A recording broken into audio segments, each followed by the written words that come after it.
धरती पर रंगीन बाघों का झुंड उतरता है और वो बहुत तेजी से दौड़ते हुए वीरू शेर की गुफा पर जाकर उसकी तीनों बेटियों को उठाकर अपने साथ ले जाते हैं। कुछ देर बाद वीरू जब गुफा पर आया तो अपनी बेटियों को वहाँ ना पाकर वो बहुत परेशान हो गया। तभी कुछ जानवर तेजी से दौड़ते हुए वहाँ आते हैं। महाराज, हमने अभी देखा था, कुछ देर पहले यहाँ पर कुछ रंगीन बाघ आए थे और वही तुम्हारी तीनों बेटियों को उठाकर ले गए हैं महाराज। भालू यह बता रहा होता है, तभी उन्हीं में से एक बाघ आकर वीरू से कहता है, वीरू, महाराज बंटी का कहना है अगर तुम अपनी बेटियों को बचाना चाहते हो तो सोने से भरे 10 बक्से कल अमावस्या की रात को ठीक 9 बजे लेकर आ जाना, और अगर तुम न आए तो तुम्हारी तीनों बेटियों की लाशें तुम्हारे जंगल मिलेगी। इतना बोलकर वो वहाँ से चला जाता है। महाराज, आप चिंता मत करें, हम सोने का इंतजाम कर लेंगे, बस आप अपनी बेटियों को बचा लीजिए। नहीं गाय, उन्हें सोने के सिक्कों का कोई लालच नहीं है।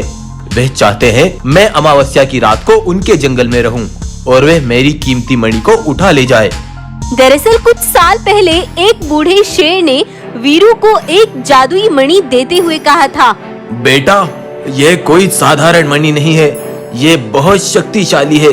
अगर तुम या कोई इसका गलत इस्तेमाल करेगा तो इस मणि की शक्तियाँ चली जाएंगी, जो कि फिर अमावस्या की रात में ही आएंगी। वीरू बूढ़े शेर से वो मणि लेकर आ ही रहा था कि तभी बंटी बाघ आकर वो मणि छीन कर भाग जाता है, और जैसे ही वो मणि का गलत इस्तेमाल करके एक भैंस का शिकार करता है तो उस मणि की शक्तियाँ चली जाती हैं और वो मणि वीरू के सामने आ गिरती है। वीरू अमावस्या की रात के आने का इंतजार करता है और मणि को उसकी सही जगह पर रख आता है। तो वीरू आज उसी मणि की बात कर रहा था, तभी वहाँ पर एक चील आती है और वो वीरू के कान में कुछ बताती है, और तब वीरू अमावस्या की रात होते ही बंटी बाघ के पास पहुँच जाता है। बंटी, ये लो, मैं तुम्हारे कहने पर ये सोना ले आया, अब मेरी बेटियों को छोड़ दो। सोना? मुझे कोई सोना नहीं चाहिए, मेरा मकसद तुम्हें यहाँ पर बुलाना था ताकि मेरा सिपाही उधर उस मणि की शक्तियाँ आते ही उसे उठा लाए। उधर बंटी का सिपाही मणि के पास पहुँचता है, लेकिन वहाँ पर मणि थी ही नहीं, क्योंकि मणि तो वीरू के पास थी और वीरू उस मणि से अपने बहुत से रूप धारण कर लेता है।